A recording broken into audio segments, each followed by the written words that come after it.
Hello everyone, if you're trying to play Black Myth Wukong and the game is crashing on your AMD GPU, then you have come to the right place because in this video I'm going to show you how to fix Black Myth Wukong crashing on AMD graphics card easily. So the first thing you need to do is you need to make sure that your graphic card's drivers are up to date.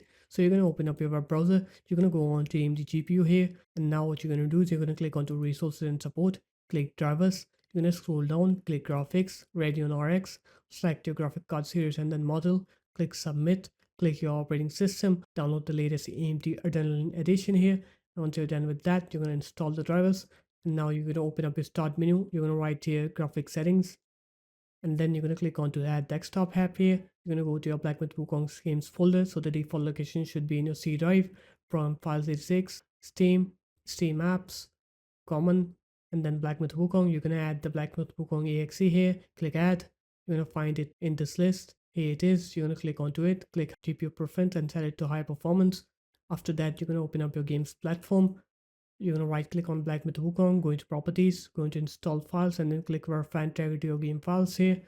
Once you do that, now you're going to go ahead and try to play the game, and you'll see that your game will now work. You'll not face that problem anymore. So if you guys found this video helpful, make sure to leave a like, comment, and subscribe to the channel, and I'll see you in my next video. Peace.